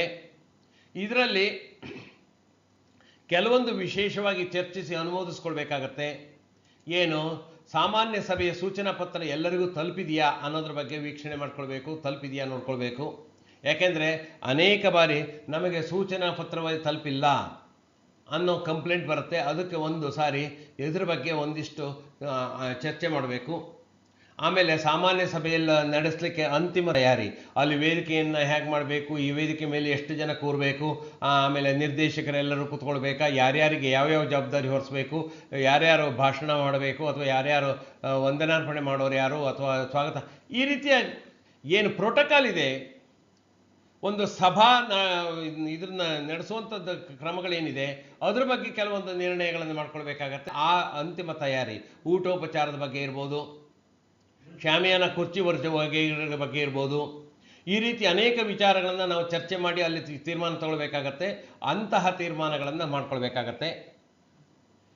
ಆಮೇಲೆ ಸಭೆಯ ಕಾರ್ಯಸೂಚಿ ನಿರ್ವಹಣೆ, ಅಂದರೆ ಯಾರ್ಯಾರು ಯಾವ್ಯಾವ ಕಾರ್ಯಸೂಚಿಯನ್ನು ನಿರ್ವಹಣೆ ಮಾಡಬೇಕು, ಪ್ರಸ್ತಾವ ಯಾರು ಮಾಡಬೇಕು, ಮುಖ್ಯ ಕಾರ್ಯನಿರ್ವಹಣಾಧಿಕಾರಿ ಯಾವ್ದು ಮಾಡಬೇಕು, ಕೆಲವೊಂದು ಅಂಶಗಳ ಬಗ್ಗೆ ಈಗ ಎಕ್ಸ್ಪ್ಲೇಷನ್ ಯಾವುದೋ ಒಂದು ನುರಿತ ತಜ್ಞರಿದ್ದಾರೆ, ಆರ್ಥಿಕ ತಜ್ಞತೆಗಳ ಬಗ್ಗೆ ಆರ್ಥಿಕ ತಜ್ಞತೆ ಇರುವಂಥವ್ರು ಪ್ರಸ್ತಾಪ ಮಾಡ್ತಾರೆ. ಆ ರೀತಿ ಅಂತಹ ಯಾರ್ಯಾರು ಯಾವ್ಯಾವ ವಿಷಯ ಸೂಚಿಯಲ್ಲಿರುವಂತಹ ಇದನ್ನು ನಿರ್ವಹಿಸ್ತಾರೆ ಅನ್ನೋದ್ರ ಬಗ್ಗೆ ಚರ್ಚೆ ಮಾಡಿ ತೀರ್ಮಾನ ಮಾಡ್ಕೊಳ್ಳಿ. ಆಮೇಲೆ ಸದಸ್ಯರಿಂದ ಬಂದಿರುವಂತಹ ಯಾವುದೇ ಸೂಚನೆ ಇರ್ಬೋದು, ಯಾವುದೇ ಪ್ರಶ್ನೆಗಳಿರ್ಬೋದು, ಅದಕ್ಕೆ ನಾವು ಏನು ಉತ್ತರ ಕೊಡಬೇಕು. ಯಾಕೆಂದರೆ ಸಭಾ ಸೂಚನಾ ಪತ್ರದಲ್ಲಿ ನಾವು ಇದು ಮಾಡ್ತೀವಿ, ಸಾಮಾನ್ಯ ಸಭೆಯ ಸೂಚನಾ ಪತ್ರ ಆಹ್ವಾನ ಪತ್ರದಲ್ಲಿ ನೋಟಿಸಲ್ಲಿ ಯಾವುದಾದ್ರೂ ಪ್ರಶ್ನೆಗಳಿದ್ದಲ್ಲಿ ಅದನ್ನು ಕನಿಷ್ಠ 48 ತಾಸುಗಳಿಗೆ ಮುಂಚಿತವಾಗಿ ಕಚೇರಿಯಲ್ಲಿ ಸಲ್ಲಿಸುವುದು. ಹಾಗೇನಾದ್ರು ಯಾವುದಾದ್ರೂ ಪ್ರಶ್ನೆಗಳು ಬಂದಿದೆಯಾ ಅದನ್ನು ನೋಡಿಕೊಂಡು ಅದಕ್ಕೆ ಉತ್ತರವನ್ನು ತಯಾರಿಸಿಟ್ಕೊಳ್ಬೇಕು. ಆಮೇಲೆ ಇನ್ನೇನಾದರೂ ಜವಾಬ್ದಾರಿಗಳನ್ನು ಉಸ್ತುವಾರಿಗಳನ್ನು ಹಂಚೋದಿದ್ದರೆ ಹಾಜರಿ ಪುಸ್ತಕವನ್ನು ಯಾರು ನಿರ್ವಹಣೆ ಮಾಡಬೇಕು, ಹೇಗೆ ನಿರ್ವಹಣೆ ಮಾಡಬೇಕು, ಅಲ್ಲಿ ಟೇಬಲ್ ಕುರ್ಚಿಗಳನ್ನು ಹಾಕುವಂಥದ್ದು ಹೇಗೆ, ವೇದಿಕೆಯ ನಿರ್ವಹಣೆ ಹೇಗೆ, ಮೈಕು ಲೈಟು ಈ ಥರದ್ದೆಲ್ಲ ನಿರ್ವಹಣೆ ಹೇಗೆ, ಅದರ ಬಗ್ಗೆ ಉಸ್ತುವಾರಿ ಯಾರಿಗೂ ಈ ರೀತಿ ಅನೇಕ ಒಂದು ಈವೆಂಟ್ ಮ್ಯಾನೇಜ್ಮೆಂಟ್ ಅಂತೀವಲ್ಲ ಅದರ ಬಗ್ಗೆ ಏನೇನಾಗತ್ತೆ ಅನ್ನೋದು ಆ ಸಾಮಾನ್ಯ ಸಭೆಯ ಪೂರ್ವ ತಯಾರಿ ಮಂಡಳಿಯ ಸಭೆಯಲ್ಲಿ ಆಗಬೇಕಾಗತ್ತೆ. ಇದು ಕಾನೂನುಬದ್ಧವಾಗಿ ಆಗುವಂತಹ ಒಂದು ಸಭೆಯೇ. ಈ ತೀರ್ಮಾನಗಳನ್ನು ಕೂಡ ನೀವು ದಾಖಲೆ ಮಾಡಬಹುದು. ಹಾಗಾಗಿ ಅದನ್ನು ಹೇಗೆ ಮಾಡಬೇಕು ಅನ್ನೋದ್ರ ಬಗ್ಗೆ ತೀರ್ಮಾನ ತಗೊಳ್ಬೇಕಾಗತ್ತೆ. ಇನ್ನು ಪದಾಧಿಕಾರಿಗಳ ಸಾಮಾನ್ಯ ಸಭೆಯ ಪೂರ್ವ ತಯಾರಿ ಸಭೆಗಳು 2 ನಾವು ಚರ್ಚೆ ಮಾಡಿದ್ವಿ, 2 ಬಗ್ಗೆ ನಾವು ವಿಶ್ಲೇಷಣೆ ಮಾಡಿದ್ವಿ. ಈಗ ಪದಾಧಿಕಾರಿಗಳ ಆಯ್ಕೆಯ ಸಭೆ ಅಂದರೆ ಅಧ್ಯಕ್ಷರು ಉಪಾಧ್ಯಕ್ಷರ ಆಯ್ಕೆ ಸಭೆ ನಡಿಬೇಕಾಗತ್ತೆ. ಇದು ಪದಾಧಿಕಾರಿಗಳ ಚುನಾವಣಾ ಸಭೆ ಅಂತೀವಿ. ಇದು ಕೂಡ ಆಡಳಿತ ಮಂಡಳಿಯ ಸಭೆನೇ, ಆದರೆ ವಿಶೇಷ ಸಭೆ. ಇದನ್ನು ಆಡಳಿತ ಮಂಡಳಿಯ ಚುನಾವಣೆ ಆಗಿರುತ್ತಲ್ಲ, ಆ ಚುನಾವಣೆ ಸಂಪನ್ನಗೊಂಡ ದಿನಾಂಕದಿಂದ, ಅಂದರೆ ಯಾವಾಗ ಚುನಾವಣೆ ಆಯಿತೋ ಆ ದಿನಾಂಕದಿಂದ, ಅಥವಾ ಪದಾಧಿಕಾರಿಗಳಲ್ಲಿ ಆಕಸ್ಮಿಕ ರಿಕ್ತತೆ ಉಂಟಾದಾಗ, ಯಾವುದೋ ಒಬ್ಬ ಪದಾಧಿಕಾರಿಯ ಅಧ್ಯಕ್ಷರು ಅಥವಾ ಉಪಾಧ್ಯಕ್ಷರು ರಾಜೀನಾಮೆ ಕೊಟ್ಟಿದ್ದಾರೆ, ಅಥವಾ ಬೇರೆ ಕಾರಣದಿಂದಾಗಿ ಅಲ್ಲಿ ರಿಕ್ತತೆ ಆಗಿದೆ, ವೇಕೆನ್ಸಿ ಆಗಿದೆ, ಹಾಗೇನಾದ್ರು ಆದಾಗ ಚುನಾವಣಾ ಪ್ರಾಧಿಕಾರ, ಪದಾಧಿಕಾರಿಗಳ ಚುನಾವಣಾ ಪ್ರಾಧಿಕಾರದ ಮೂಲಕವೇ ಆಗಬೇಕು. ಅದು ಯಾವುದೇ ಪೀರಿಯಡ್ ಇರಲಿ, 2.5 ವರ್ಷದ ನಂತರ ನಾವೇ ಮಾಡ್ಕೊಳ್ಬೋದಾ ಸರ್? ಇಲ್ಲ, ಯಾವತ್ತೂ ಪದಾಧಿಕಾರಿಗಳ ಚುನಾವಣೆ ಆಯ್ಕೆ ಪ್ರಾಧಿಕಾರದ ಮುಖಾಂತರವೇ ಆಗಬೇಕು, ಅವರ ಮೂಲಕವೇ ಆಗಬೇಕು. ಅವರು ನೇಮಿಸಿರುವಂತಹ ಚುನಾವಣೆ ನಡೆಸಲಿಕ್ಕೆ ಏನೊಂದು ರಿಟರ್ನಿಂಗ್ ಆಫೀಸರ್ ಅಂತೇಳಿ ನೇಮಕ ಮಾಡ್ತಾರೋ, ಆ ಚುನಾವಣಾ ಅಧಿಕಾರಿಯನ್ನು ನೇಮಿಸಿದ ದಿನಾಂಕದಿಂದ, ಒಂದೋ ಚುನಾವಣಾ ಸಂಪನ್ನಗೊಂಡ ದಿನಾಂಕದಿಂದ, ಅಥವಾ ಅಧಿಕಾರಿ ರಿಟರ್ನಿಂಗ್ ಆಫೀಸರ್ ನೇಮಕವಾದ ದಿನಾಂಕದಿಂದ 15 ದಿನದೊಳಗಾಗಿ, ಯೂಶ್ವಲಾಗಿ 7 ದಿನದೊಳಗೆ ಮಾಡಿಬಿಡ್ತಾರೆ, ಯಾಕೆಂದ್ರೆ ಅದಕ್ಕೆ ನೋಟಿಸಿನ ಅವಧಿ ಇರೋದು 7 ದಿನ. ಆದರೆ 15 ದಿನದೊಳಗಾಗಿ ಮಾಡಲೇಬೇಕು. ಸೊ ರಿಟರ್ನಿಂಗ್ ಅಧಿಕಾರಿ ಪದಾಧಿಕಾರಿಗಳನ್ನು ಚುನಾಯಿಸಲು ಆಡಳಿತ ಮಂಡಳಿಯ ಎಲ್ಲ ಮತದಾನದ ಹಕ್ಕುಳ್ಳ ನಿರ್ದೇಶಕರ ಸಭೆ ಕರೆಯಲು ನೋಟಿಸ್ ನೀಡಬೇಕು. ಹಾಗಾಗಿ ಇದು ಚುನಾವಣಾಧಿಕಾರಿಯ ನೇತೃತ್ವದಲ್ಲಿ ನಡೆಯುವಂಥ ಸಭೆ. ಈ ಪದಾಧಿಕಾರಿಗಳ ಚುನಾವಣಾ ನೋಟಿಸ್ ಹೇಗಿರ್ತದೆ, ಇದರಲ್ಲಿ ಏನೇನಿರ್ತದೆ, ಪದಾಧಿಕಾರಿಗಳ ಚುನಾವಣಾ ಸಭೆಯ ನೋಟಿಸ್ನಲ್ಲಿ ಸಭೆ ನಡೆಯುವ ಸ್ಥಳ, ಅಂದರೆ ಆ ಚುನಾವಣಾ ಸಭೆ ನಡೆಯುವ ಸ್ಥಳ, ದಿನಾಂಕ ಮತ್ತು ಸಮಯ ಇರಬೇಕು. ಪದಾಧಿಕಾರಿಗಳ ಚುನಾವಣಾ ವೇಳಾಪಟ್ಟಿ ಇರಬೇಕು. ಯಾರ್ಯಾರು ನಾಮಿನೇಷನ್ ಹಾಕ್ತೀರಿ, ಅದಕ್ಕೆ ಸೆಕೆಂಡ್ಮೆಂಟ್ ಯಾರು, ಅದ್ರದ್ದು ಕಥೆ ಏನು ಇರ್ತದೆ ಅದಕ್ಕೆಲ್ಲ ಹಾಕಿ ಚುನಾವಣಾ ವೇಳಾಪಟ್ಟಿ ಇರ್ತದೆ. ಪದಾಧಿಕಾರಿಗಳ ಚುನಾವಣೆಗೂ 7 ವೇಳಾಪಟ್ಟಿ ಅಂದರೆ ಕ್ಯಾಲೆಂಡರ್ ಆಫ್ ಇವೆಂಟ್ಸ್ ಇರ್ತದೆ. ಮತ್ತು 7 ದಿನಗಳ ಸ್ಪಷ್ಟ ನೋಟಿಸನ್ನು ಕೊಡಬೇಕು. ಚುನಾವಣಾ ಸಭೆಗಳನ್ನು 3 ದಿನದ ಶಾರ್ಟ್ ನೋಟಿಸ್ ಅಥವಾ ತುರ್ತು ಸಭೆ ನೋಟಿಸ್, ಆ ಥರ ಸುತ್ತೋಲೆ ನೋಟಿಸ್ ಯಾವುದು ಮಾಡಲಿಕ್ಕೆ ಬರೋದಿಲ್ಲ. ಸ್ಪಷ್ಟವಾಗಿ 7 ದಿನಗಳ ನೋಟಿಸನ್ನು ನೀಡಲೇಬೇಕು. ಇದಕ್ಕೆ ಪರ್ಯಾಯ ಇಲ್ಲ. ಹಾಗಾಗಿ ಅದನ್ನು ನೋಟಿಸ್ ಕಳಿಸುವ ವಿಧಾನ ಯಾವುದು ಅಂತೇಳಿ ನಾವು ಅರ್ಥ ಮಾಡ್ಕೊಳ್ಬೇಕು. ನೋಟಿಸ್ ಕಳಿಸ್ಲಿಕ್ಕೆ 7 ದಿನಗಳ ಸ್ಪಷ್ಟ ನೋಟಿಸನ್ನು ಕಳಿಸ್ಬೇಕು. ಆ ನೋಟಿಸ್ ಹೇಗಿರಬೇಕು ಅನ್ನೋದನ್ನು ಮಾದರಿ ನಿಮ್ಗೆ ತೋರಿಸ್ತಾ ಇದ್ದೀನಿ, ಬಲಗಡೆ ಇದೆ, ಅದನ್ನು ನೀವು ಗಮನಿಸ್ಬೋದು. ಅದರಲ್ಲಿ ಏನೇನು ವಿಷಯಗಳಿದೆ ಅನ್ನೋದು ಅದರಲ್ಲಿ ಮೆನ್ಷನ್ ಮಾಡಿದ್ದೀವಿ. ನೋಟಿಸ್ ಕಳಿಸೋ ವಿಧಾನ ಸ್ಪಷ್ಟವಾಗಿದೆ. ಒಂದು ರಿಜಿಸ್ಟರ್ಡ್ ಪೋಸ್ಟ್ ಮೂಲಕ, ನೋಂದಾಯಿತ ಅಂಚೆ ಮೂಲಕ ಹೋಗಬೇಕು, ಅಥವಾ ಸೂಕ್ತ ಸ್ವೀಕೃತಿಯ ಸಹಿತ ಖುದ್ದು ಬಟವಾಡೆ. ಜನರಲ್ ಬಾಡಿ ನೋಟಿಸ್ ಹೋಗಲಿಕ್ಕೆ ಇರುವಂತಹ ಮಾರ್ಗಗಳೇ ಬೇರೆ, ಇದಕ್ಕಿರುವಂತಹ ಮಾರ್ಗಗಳೇ ಬೇರೆ, ಇದಕ್ಕಿರುವಂತಹ ವಿಧಾನಗಳೇ ಬೇರೆ.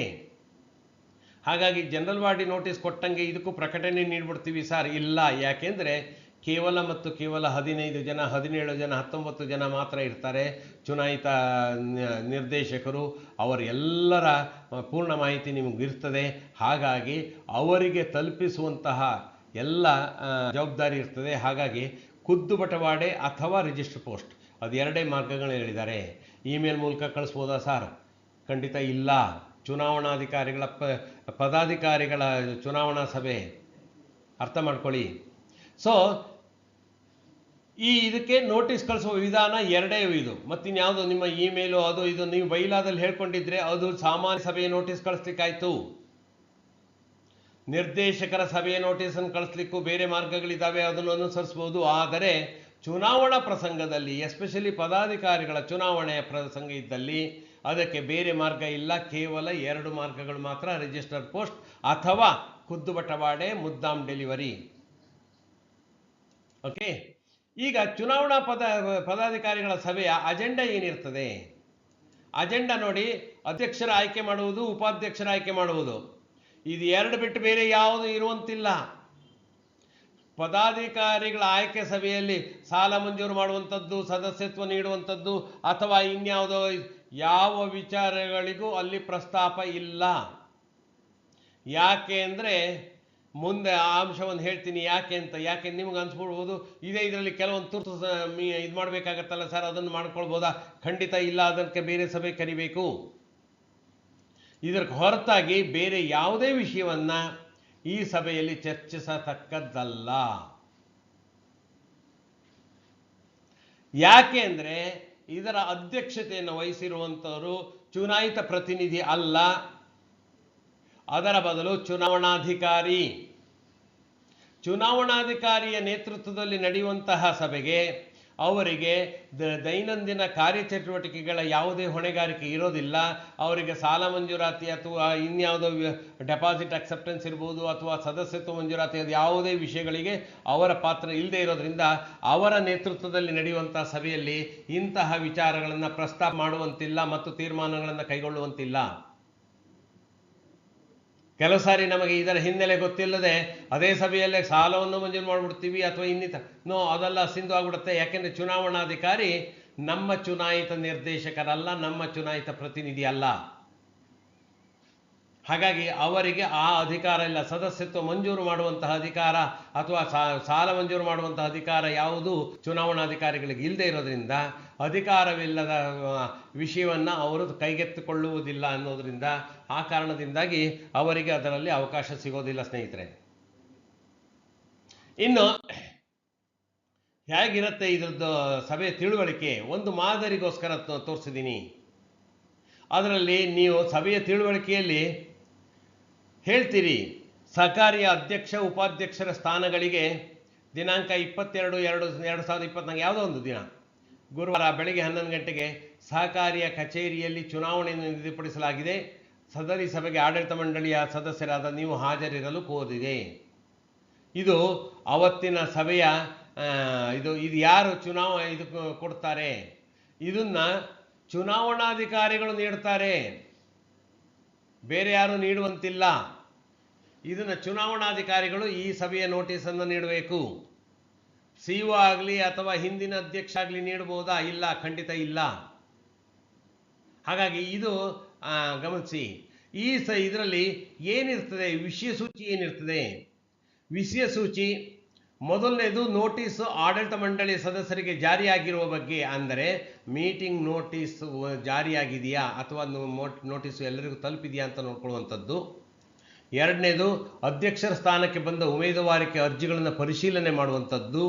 ಉಪಾಧ್ಯಕ್ಷರ ಸ್ಥಾನಕ್ಕೆ ಬಂದಿರುವಂತಹ ಅರ್ಜಿಗಳನ್ನು ಪರಿಶೀಲನೆ ಮಾಡುವಂಥದ್ದು. ಅರ್ಜಿ ಪರಿಶೀಲನೆ ಕೂಡ ಅದೇ ಸಭೆಯಲ್ಲಿ ಆಗುತ್ತೆ. ಅದರ ನಂತರ ಅರ್ಹ ಅಭ್ಯರ್ಥಿಗಳು ಯಾರ್ಯಾರಿದ್ದಾರೆ ಅಂತ ಪಟ್ಟಿ ಮಾಡ್ತೀರಿ. ಅದಕ್ಕೆ ಅಧ್ಯಕ್ಷ ಸ್ಥಾನಕ್ಕೆ ಒಬ್ಬರು, ಉಪಾಧ್ಯಕ್ಷ ಸ್ಥಾನಕ್ಕೆ ಒಬ್ಬರು ಪಟ್ಟಿ ಪರಿಶೀಲನೆಯಾಗಿ ಅಂತಿಮಗೊಂಡಿದ್ದರೆ ಚುನಾವಣೆ ನಡೆಯೋದಿಲ್ಲ. ಇಲ್ಲದವರೆ ಚುನಾವಣಾ ಕ್ರಮ ನಡೆಯುತ್ತೆ. ಅಕಸ್ಮಾತ್ ಒಂದಕ್ಕಿಂತ ಹೆಚ್ಚಿದ್ರೆ ಅದಕ್ಕೆ ಒಂದು ವಾಪಸಾತಿಗೆ ಕಾಲಾವಕಾಶ ನೀಡ್ಬೋದು, ಒಂದು ಅರ್ಧ ಗಂಟೆ, 1 ಗಂಟೆ. ಆಗ ಅಲ್ಲಿರುವ ಮಂಡಳಿಯ ಸದಸ್ಯರು ತಾವೇ ಖಾಸಗಿಯಾಗಿ ಭೇಟಿ ಮಾಡಿ ಒಂದು ಮೀಟಿಂಗ್ ಮಾಡಿ ಅವರಲ್ಲಿ ಯಾರ್ಯಾರನ್ನ ಒಮ್ಮತ ಮೂಡಿಸ್ಲಿಕ್ಕೆ ಅವರು ಇದನ್ನು ಮಾಡ್ಬೋದು. ಅಕಸ್ಮಾತ್ ಆ ರೀತಿ ಒಮ್ಮತ ಮೂಡಿಲ್ಲ, ಪ್ರತಿಯೊಂದು ಸ್ಥಾನಕ್ಕೂ ಒಂದಕ್ಕಿಂತ ಹೆಚ್ಚು ಅರ್ಜಿಗಳು ಬಂದಿದೆ ಅಂದರೆ ಮತದಾನಕ್ಕೆ ವ್ಯವಸ್ಥೆ ಮಾಡುವ ಬಗ್ಗೆ ಅಲ್ಲೇ ಚರ್ಚೆ ಆಗಬೇಕಾಗತ್ತೆ. ಇನ್ನು ಅರ್ಧ ಗಂಟೆಯಲ್ಲಿ ವ್ಯವಸ್ಥಾಪನೆ ಆಗತ್ತೆ ಅಂತ ಹೇಳಬೇಕಾಗತ್ತೆ. ಮತದಾನದ ನಂತರ ಮತ ಎಣಿಕೆಯನ್ನು ನಡೆಸುವ ಬಗ್ಗೆ ಹೇಳಬೇಕಾಗತ್ತೆ. ಮತ ಎಣಿಕೆಯ ನಂತರ ಅಧ್ಯಕ್ಷರು ಉಪಾಧ್ಯಕ್ಷರ ಸ್ಥಾನಗಳ ಚುನಾವಣಾ ಫಲಿತಾಂಶ ಪ್ರಕಟಣೆ ಮಾಡುವ ಬಗ್ಗೆ ನಾವು ಇದನ್ನು ಮಾಡ್ತೀವಿ. ಅಂದರೆ ಸ್ನೇಹಿತರೆ, ಇದಿಷ್ಟು ಆ ಸಭೆಯಲ್ಲಿ ನಡೆಯುವಂತಹ ಕಾರ್ಯಸೂಚಿ. ಅಂದರೆ ಚುನಾವಣೆಗೆ ಸಂಬಂಧಪಟ್ಟಂತಹ ಪ್ರಕ್ರಿಯೆಗಳು ಮಾತ್ರ ಇರ್ತದೆ ಹೊರತು ಅದರ ಹೊರತಾಗಿ ಬೇರೆ ಯಾವುದೇ ಪ್ರಕ್ರಿಯೆ ಇಲ್ಲಿರೋದಿಲ್ಲ. ಇದಿಷ್ಟು ಚುನಾವಣಾ ಪ್ರಕ್ರಿಯೆ ಬಗ್ಗೆ ಇರುವಂತಹ ಕೆಲವೊಂದು ವಿಷಯಗಳು. ಇದಿಷ್ಟು ಇದು ಇಲ್ಲಿ ವಿಶೇಷ ಸೂಚನೆಗಳು ಅಂತೇಳಿ ಕೊಡಬೇಕಾಗತ್ತೆ. ಯಾಕೆಂದರೆ ಚುನಾವಣೆಯನ್ನು ಯಾವ ರೀತಿ ನಡೆಸ್ತೀವಿ ಅಂತೇಳಿ ನಾವು ತೋರಿಸ್ಬೇಕು. ಅದರಲ್ಲಿ ಸಂಘದ ಕಚೇರಿ ವೇಳೆಯಲ್ಲಿ ಚುನಾವಣಾಧಿಕಾರಿಗಳಿಂದ ನಾಮಪತ್ರ ಅರ್ಜಿಯನ್ನು ಪಡೆಯಬೇಕು. ಸಂಘದ ಕಚೇರಿಯ ವೇಳೆಯಲ್ಲಿ ನಾಮಪತ್ರ ಅರ್ಜಿ ಪಡೆದು ಸಲ್ಲಿಸಬೇಕು. ಮತ್ತು ಅದು ಪ್ರತಿಯೊಂದು ಇದಕ್ಕೆ ಒಬ್ಬ ನಿರ್ದೇಶಕನಿಂದ ಸೂಚಿತವಾಗಿ ಇನ್ನೊಬ್ಬ ನಿರ್ದೇಶಕನಿಂದ ಅನುಮೋದನೆ. ಅಭ್ಯರ್ಥಿ, ಒಬ್ಬ ಸೂಚಕ, ಒಬ್ಬ ಅನುಮೋದಕ ಇದ್ದರೆ ಒಂದು ಇದಕ್ಕೆ ಇದಾಗತ್ತೆ. ಮತ್ತು ಕಂಡೀಷನ್ಸ್ ಇರುತ್ತದೆ. ಯಾವುದೇ ಒಬ್ಬರಿಗಿಂತ ಹೆಚ್ಚು ಅಭ್ಯರ್ಥಿಗಳಿಗೆ ಸೂಚಿಸತಕ್ಕದ್ದಲ್ಲ, ಅನುಮೋದಿಸತಕ್ಕದ್ದಲ್ಲ. ರವೀಂದ್ರನಾಥ್ ಅಭ್ಯರ್ಥಿಯಾಗಿದ್ದರೆ ಯಾರೋ ಒಬ್ಬರು ಸೂಚನೆ ಮಾಡ್ಬೋದು, ಇನ್ನೊಬ್ಬರು ಅನುಮೋದನೆ ಮಾಡ್ಬೋದು. ಯಾರು ರವೀಂದ್ರನಾಥ್ಗೆ ಸೂಚನೆ ಮಾಡಿರ್ತಾರೋ ಅವರು ಇನ್ನೊಬ್ಬ ಅಭ್ಯರ್ಥಿಯನ್ನು ಸೂಚನೆ ಮಾಡುವಂಥದ್ದಲ್ಲ ಅಥವಾ ಅನುಮೋದಿಸತಕ್ಕದ್ದಲ್ಲ. ಅಂದರೆ ಒಬ್ಬೊಬ್ಬರಿಗೂ 3 ಜನ, 2 ಜನ ಬೇರೆ ಬೇರೆಯವರು ಬೇಕಾಗತ್ತೆ. ಒಬ್ಬರಿಗಿಂತ ಹೆಚ್ಚು ಉಮೇದುವಾರರಿಗೆ ಸೂಚಿಸಿದಲ್ಲಿ ಯಾರು ಫಸ್ಟ್ ಸ್ವೀಕೃತವಾಗಿರುತ್ತೋ ಅವ್ರ ನಾಮಪತ್ರ ಸ್ವೀಕರಿಸ್ಬೋದು. ನಂತರದ್ದು ಯಾವುದನ್ನು ಸ್ವೀಕರಿಸುವಂತಿಲ್ಲ, ತಿರಸ್ಕರಿಸಲಾಗತ್ತೆ. ಸಾರಿ. ಹಾಗಾಗಿ ಇದನ್ನ ಗಮನಿಸಿ. ಒಬ್ಬರು 2-3 ಜನಕ್ಕೆ ಸೂಚನೆ ಮಾಡುವಂಥದ್ದು ಇಲ್ಲ, ಅನುಮೋದನೆ ಮಾಡುವಂಥದ್ದು ಇಲ್ಲ. ಒಬ್ಬರಿಗೆ ಸೂಚಿಸಬಹುದು ಅಥವಾ ಒಬ್ಬರಿಗೆ ಅನುಮೋದಿಸಬಹುದು.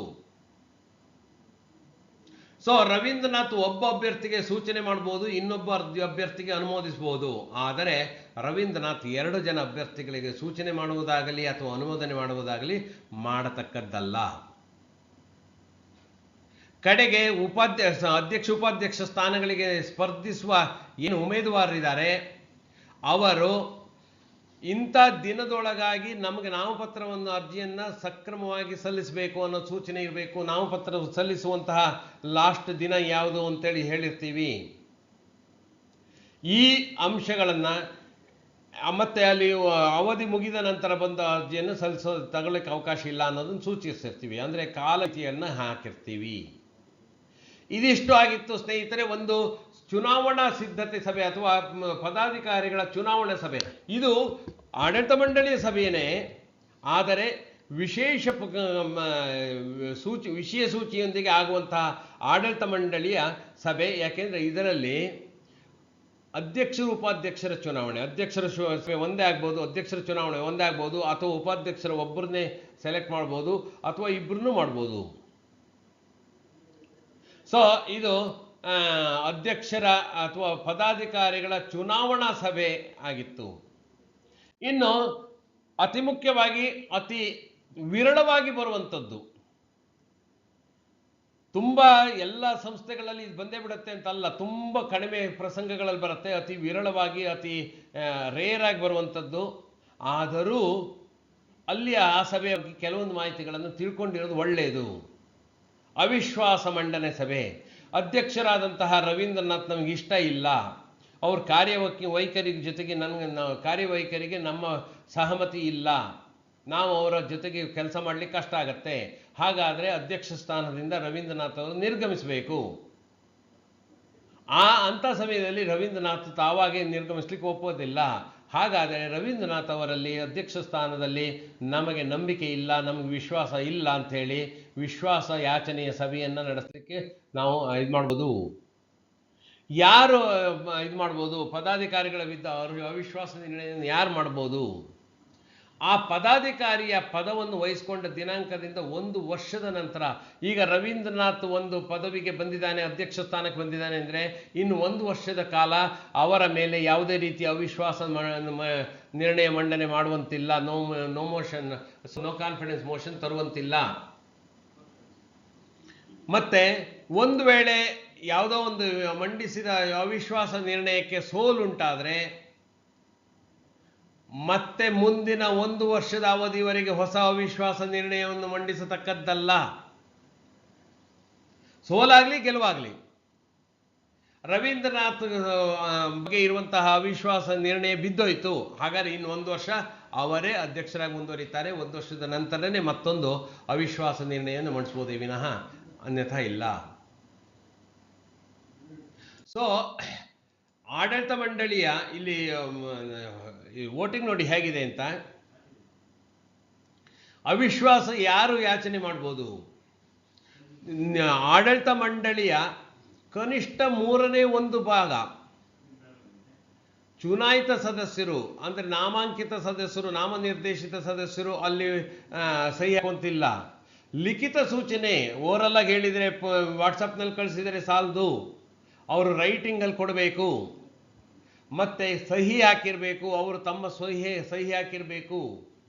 ಆ ಅವಿಶ್ವಾಸ ಸೂಚನೆ ಮಾಡಿ ವಿಶ್ವಾಸ ಮತ ಯಾಚನೆ ಮಾಡಲು ಬಯಸಿ ಮುಖ್ಯ ಕಾರ್ಯನಿರ್ವಾಹಕನಿಗೆ ವೈಯಕ್ತಿಕವಾಗಿ ನೀಡಬೇಕು.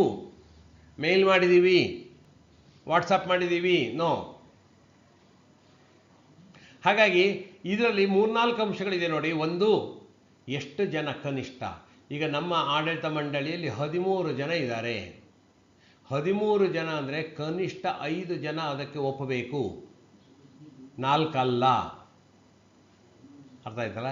13 ಅಂದರೆ 14-15 ಜನ ಆಗುತ್ತೆ. 15ಕ್ಕೆ ನಾವು ಡಿವೈಡ್ ಮಾಡ್ಕೊಳ್ಬೇಕಾಗತ್ತೆ 3. ಲಿಖಿತ ಸೂಚನೆ ನೀಡಬೇಕು.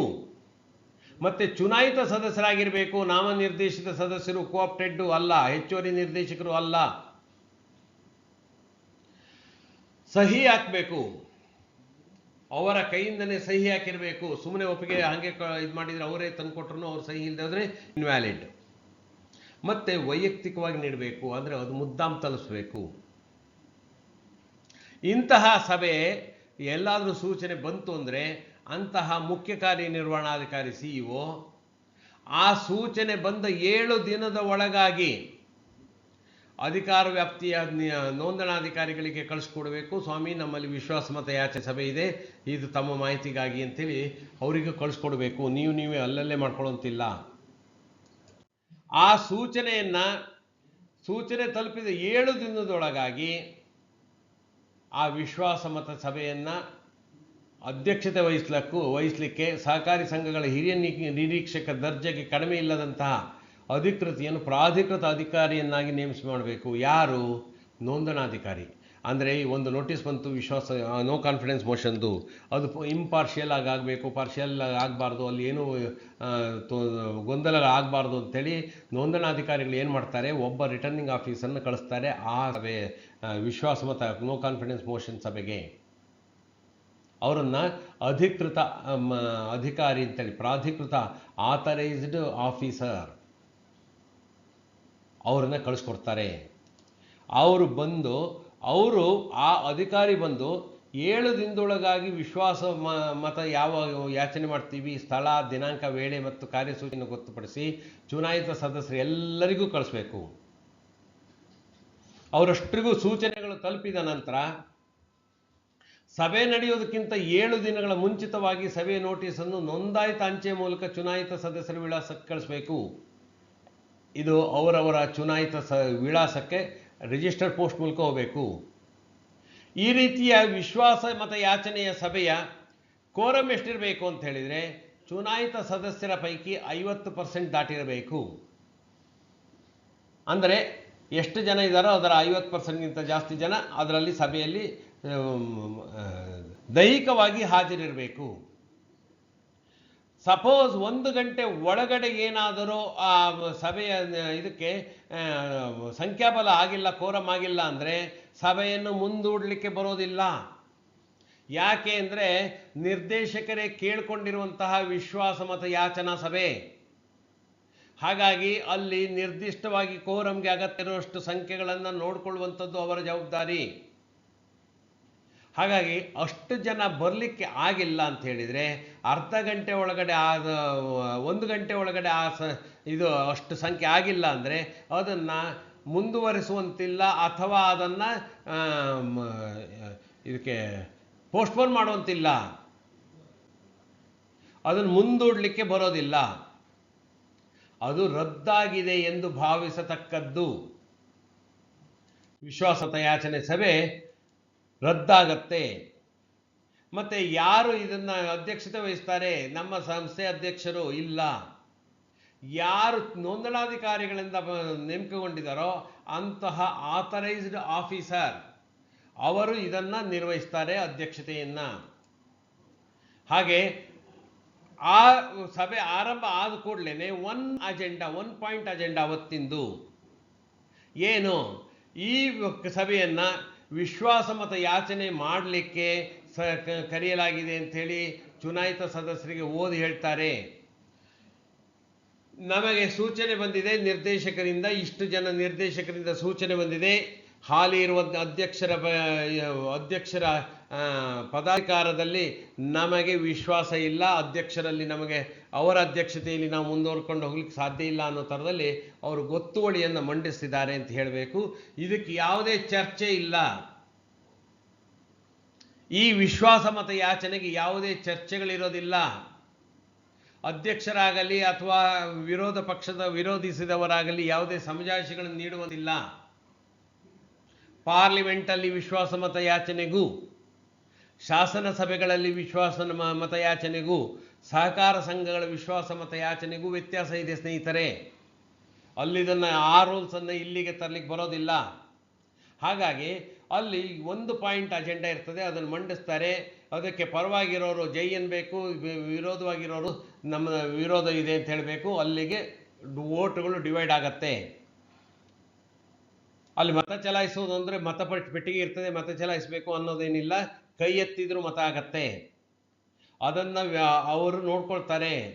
ಹೆಚ್ಚಿನ ಸಂದರ್ಭಗಳಲ್ಲಿ, ಈಗಿನ ಪರಿಸ್ಥಿತಿಯಲ್ಲಿ ಹೆಚ್ಚಿನ ಸಂದರ್ಭಗಳಲ್ಲಿ ಇದನ್ನು ಸಂಪೂರ್ಣವಾಗಿ ವಿಡಿಯೋ ರೆಕಾರ್ಡಿಂಗ್ ಮಾಡ್ತಾರೆ. ಸೊ ಈ ಒಂದು ಸಾಲಿನ ಪ್ರಸ್ತಾವನೆಯನ್ನು ಸಭಾಧ್ಯಕ್ಷರು ಸಭೆಯಲ್ಲಿ ನಿರ್ಣಯಕ್ಕಾಗಿ ಮಂಡಿಸ್ತಾರೆ. ಒಂದೇ ಸಾಲಿನ ಇದು ವಿಶ್ವಾಸಮತ ಯಾಚನೆಯಾಗಿದ್ದಲ್ಲಿ ಈ ಮಂಡಳಿಯು ಅಧ್ಯಕ್ಷರಲ್ಲಿ ವಿಶ್ವಾಸವನ್ನು ಇರಿಸುತ್ತದೆ ಎಂದಾಗಿರ್ತದೆ. ಅಧ್ಯಕ್ಷರು ಉಪಾಧ್ಯಕ್ಷರು ವಿಶ್ವಾಸಮತ ಯಾಚನೆ ಮಾಡದಿದ್ದರೆ ಈ ಮಂಡಳಿಯು ಅಧ್ಯಕ್ಷರಲ್ಲಿ ಅಥವಾ ಉಪಾಧ್ಯಕ್ಷರಲ್ಲಿ ವಿಶ್ವಾಸವನ್ನು ಇರಿಸುತ್ತದೆ ಅನ್ನೋ ಒಂದು ಪದ ಇರ್ತದೆ, ಒಂದು ವಾಕ್ಯ ಇರ್ತದೆ. ಅದೇ ಅವಿಶ್ವಾಸ ಮಂಡನೆ. ವಿಶ್ವಾಸ ಮತ ಯಾಚನೆ ಮಾಡುವಂಥದ್ದು ಈಗಿರುವಂಥ ಅಧ್ಯಕ್ಷರು ಅಥವಾ ಉಪಾಧ್ಯಕ್ಷರು.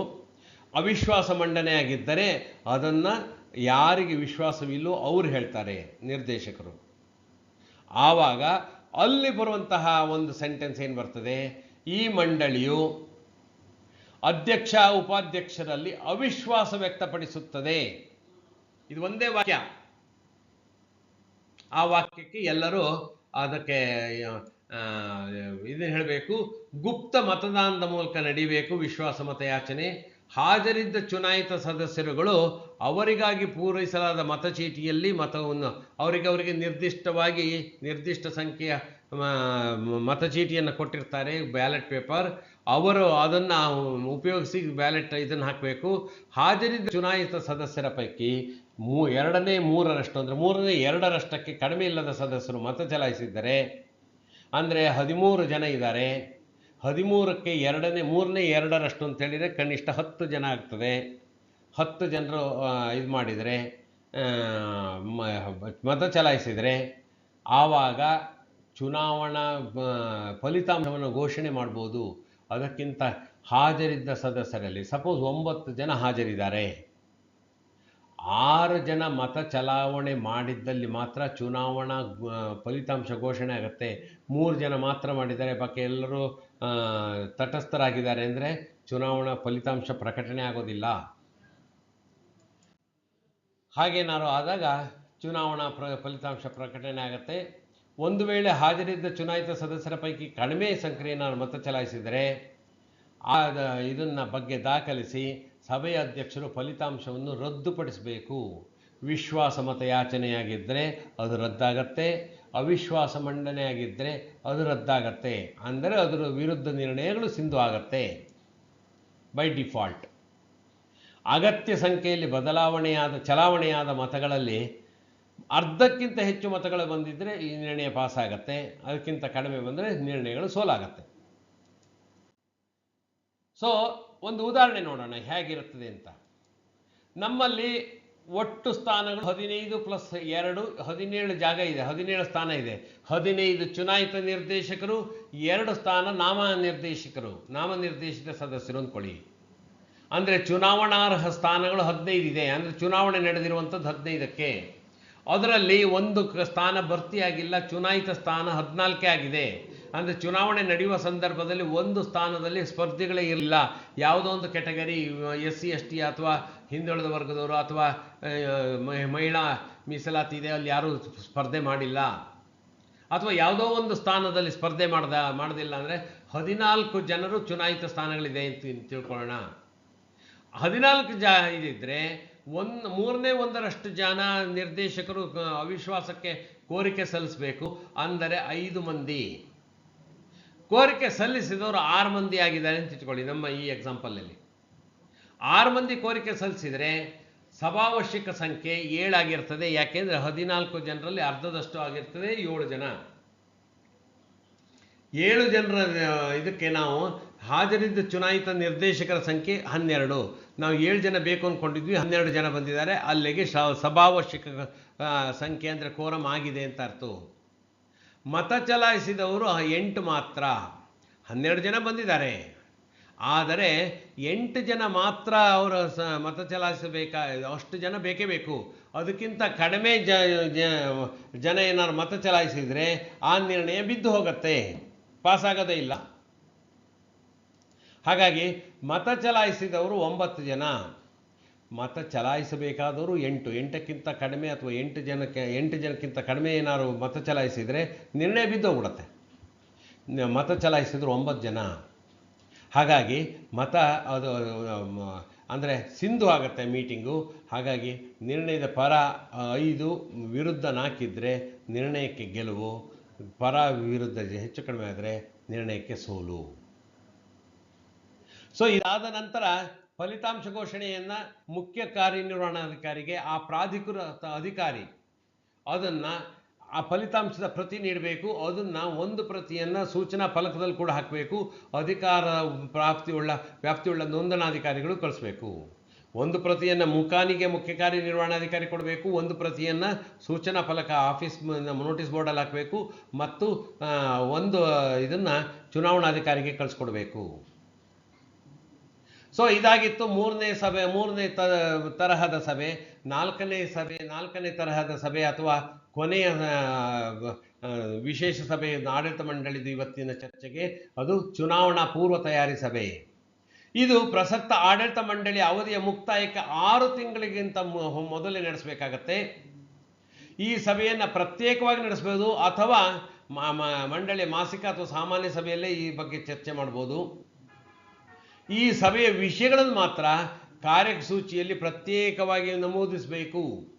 ಅಂದರೆ ಯಾವುದೋ ಒಂದು ಆರ್ಡಿನರಿ ನಿಮ್ಮ ಮಂತ್ಲಿ ಮೀಟಿಂಗ್ನಲ್ಲೇ ಈ ವಿಷಯವನ್ನು ಪ್ರಸ್ತಾಪ ಮಾಡಿ ಚುನಾವಣಾ ಪೂರ್ವ ತಯಾರಿ ಸಭೆಯನ್ನು ಮಾಡ್ಬೋದು, ಏನು ತೊಂದರೆ ಇಲ್ಲ. ಆದರೆ ವಿಶೇಷವಾಗಿ ಆ ಅಂಶವನ್ನು ಗಮನಿಸಿರಬೇಕು, ಆ ಅಂಶವನ್ನು ನಮೂದಿಸಿರಬೇಕು. ಚುನಾವಣಾ ಇದಕ್ಕೆ ನಿರ್ಣಯ ಹೇಗೆ ಮಾಡ್ತೀವಿ ನೋಡಿ. ಈ ನಿರ್ಣಯದ ಸುಮ್ಮನೆ ಒಂದು ಮಾದರಿಯನ್ನು ಹಾಕಿದ್ದೀನಿ. ನಮ್ಮ ಸಹಕಾರ ಸಂಘದ ಪ್ರಸಕ್ತ ಅಂದರೆ ಹಾಲಿ ಇರುವಂತಹ ನಿರ್ದೇಶಕ ಮಂಡಳಿಯು ಈ ಅವಧಿಯು ಇದೇ ಬರುವ ದಿನಾಂಕ ಡ್ಯಾಶ್ ರಂದು ಕೊನೆಗೊಳ್ಳಲಿದ್ದು, ಕರ್ನಾಟಕ ಸಹಕಾರ ಕಾಯ್ದೆಯಂತೆ ದಿನಾಂಕ ಡ್ಯಾಶ್ ರೊಳಗಾಗಿ ನಮ್ಮ ಮುಂದಿನ 5 ವರ್ಷಗಳ ಅಂದರೆ ಇಲ್ಲಿಂದ ಇಲ್ಲಿವರೆಗಿನ ಅವಧಿಗೆ ಮಂಡಳಿಯ ನೂತನ ನಿರ್ದೇಶಕರ ಆಯ್ಕೆ ಮಾಡಲು ಚುನಾವಣೆ ನಡೆಸಬೇಕಾಗಿರುತ್ತದೆ. ಆದ್ದರಿಂದ ನಮ್ಮ ಸಹಕಾರ ಸಂಘದ ಈ ಚುನಾವಣಾ ಪ್ರಕ್ರಿಯೆಯನ್ನು ನಡೆಸಲು ಸೂಕ್ತ ಅಧಿಕಾರಿಯನ್ನು ನೇಮಿಸಲು ಸಹಕಾರಿ ಚುನಾವಣಾ ಆಯೋಗವನ್ನು ಕೋರಿಕೊಳ್ಳಲು ಸರ್ವಾನುಮತದಿಂದ ತೀರ್ಮಾನಿಸಿತು. ಈ ಸಂಬಂಧ ಚುನಾವಣಾಧಿಕಾರಿಗಳ ನಿರ್ದೇಶನದಂತೆ ಅಗತ್ಯ ಕ್ರಮ ಕೈಗೊಳ್ಳಲು ಮತ್ತು ಅಗತ್ಯ ದಾಖಲೆಗಳನ್ನು ಒದಗಿಸಲು ಮುಖ್ಯ ಕಾರ್ಯನಿರ್ವಹಣಾಧಿಕಾರಿಗಳಿಗೆ ಸೂಚಿಸಲಾಯಿತು ಅನ್ನೋ ಒಂದು ನಿರ್ಣಯವನ್ನು ತಗೊಳ್ತೀರಿ. ಇದು ಚುನಾವಣಾ ಪೂರ್ವ ತಯಾರಿ ಬಗ್ಗೆ ಇರುವಂತಹ ಒಂದು ನಿರ್ಣಯ. ಇದನ್ನ ಆರ್ಡಿನರಿ ಸಭೆಯಲ್ಲೂ ತಗೊಳ್ಬೋದು ಅಥವಾ ಇದಕ್ಕೋಸ್ಕರ ಬೇರೆ ಸಭೆಯನ್ನು ಕರಿಬೋದು. ನೀವು ಮಂತ್ಲಿ ಮೀಟಿಂಗ್ನಲ್ಲಿ ಒಂದು ವಿಶೇಷ ಸೂಚನೆ ಕೊಟ್ಟಿರ್ತೀರಿ, ಅದರಲ್ಲಿ ಒಂದು ವಿಶೇಷ ಅಜೆಂಡಾ ಇರ್ತದೆ, ಚುನಾವಣಾ ತಯಾರಿ ಬಗ್ಗೆ ನಿರ್ಣಯಿಸುವುದು ಅಂತ ಹೇಳಿರ್ತೀನಿ. ಆ ಚುನಾವಣಾ ಪೂರ್ವ ತಯಾರಿಯ ಒಂದು ನಿರ್ಣಯದ ಬಗ್ಗೆ ಇವತ್ತು ಹೇಳಿದ್ದೀನಿ. ಅದು ಈ ಥರದ್ದೇ ಅರ್ಥ ಬರುವಂತಹ ನಿರ್ಣಯವನ್ನು ಒಂದು ಸಮಗ್ರವಾದ ನಿರ್ಣಯ ಆಗಿಬೇಕಾಗತ್ತೆ. ಅದಕ್ಕೆಲ್ಲ ಮಾಹಿತಿಗಳು ಬೇಕಾಗತ್ತೆ. ಅದಕ್ಕೋಸ್ಕರ ಈ ಮಾದರಿಯನ್ನು ನಿಮ್ಮೆದುರಿಗೆ ಪ್ರಸ್ತುತಪಡಿಸಿದ್ದೀನಿ. ಈಗ ಸಮಯ ಸುಮಾರು 45 ನಿಮಿಷಗಳಾಯಿತು. ಹಾಗಾಗಿ ಇವತ್ತಿನ ಸಭೆಯನ್ನು, ಇವತ್ತಿನ ಈ ಅವಧಿಯನ್ನು ಇಲ್ಲಿಗೆ ಕೊನೆಗೊಳಿಸೋಣ. ಇನ್ನು ಮುಂದಿನ ಸಭೆಯಲ್ಲಿ ಇನ್ನೂ ಅನೇಕ ರೀತಿಯ ಸಭೆಗಳಿದೆ. ಪ್ರವರ್ತಕರ ಸಭೆಯನ್ನು ಹೇಗೆ ನಡೆಸಬೇಕು, ವಿಧಿವಿಧಾನಗಳೇನು, ಸರ್ವ ಸದಸ್ಯರ ವಾರ್ಷಿಕ ಸಭೆ ನಡೆಸೋದು ಹೇಗೆ, ವಿಶೇಷ ಸಾಮಾನ್ಯ ಸಭೆ ನಡೆಸೋದು ಹೇಗೆ, ಸಮಾಪಕ ಅಂದರೆ ಡಿಸಲ್ಯೂಷನ್ ಮಾಡುವಂತಹ ಸಂದರ್ಭದಲ್ಲಿ ಲಿಕ್ವಿಡೇಟರ್ ಅಂತ ಅಪಾಯಿಂಟ್ ಮಾಡ್ಕೊಳ್ತಾರಲ್ಲ, ಅವ್ರು ಯಾವ ರೀತಿ ಸಾಮಾನ್ಯ ಸಭೆ ನಡೆಸಬೇಕಾಗತ್ತೆ, ವಿಚಾರಣಾಧಿಕಾರಿಗಳಿಂದ ಕರೆಯಲ್ಪಡುವ ಸಾಮಾನ್ಯ ಎಲ್ಲರೂ ನಿಮಗೆ ವಿಚಾರಣೆಗಳಿಗೆ ಏನಾದ್ರು ಇದಾಗಿದ್ದರೆ ಅಂತಹ ಸಭೆಗಳನ್ನು ಯಾವ ರೀತಿ ನಡೆಸಬೇಕು, ಉಪಸಮಿತಿಗಳ ಸಭೆ ಹೇಗಿರಬೇಕು, ಚುನಾವಣಾ ಸಭೆ ಹೇಗಿರಬೇಕು. ಚುನಾವಣಾ ಸಭೆ ಬೇರೆ, ಈ ನಿರ್ದೇಶಕ ಮಂಡಳಿಯ ಸಭೆ ಬೇರೆ. ಚುನಾವಣಾ ಸಭೆ ಚುನಾವಣಾಧಿಕಾರಿಗಳ ನೇತೃತ್ವದಲ್ಲಿ ನಡೆಯುವಂಥದ್ದು, ಅದು ಬೇರೆ. ಸಮಾಪನಾ ಸಭೆ ಹೇಗೆ, ಸಿಬ್ಬಂದಿಗಳ ಸಭೆ ಹೇಗೆ, ಗ್ರಾಹಕರ ಸಭೆ ಹೇಗೆ, ಹೀಗೆ ಅನೇಕ ವಿಚಾರಗಳ ಬಗ್ಗೆ ಮತ್ತೆ ನಾವು ಹೇಳೋಣ. ಅದರ ಕುರಿತಾಗಿ ಮುಂದಿನ ಕಂತುಗಳಲ್ಲಿ ಹೇಳೋಣ. ಇದಿಷ್ಟು ಹೇಳ್ತಾ ಇವತ್ತಿನ ಅವಧಿಯನ್ನು ಮುಗಿಸ್ತಾ ಇದ್ದೀನಿ. ಮತ್ತೊಮ್ಮೆ ಎಲ್ಲರಿಗೂ ಧನ್ಯವಾದಗಳು. Thank you.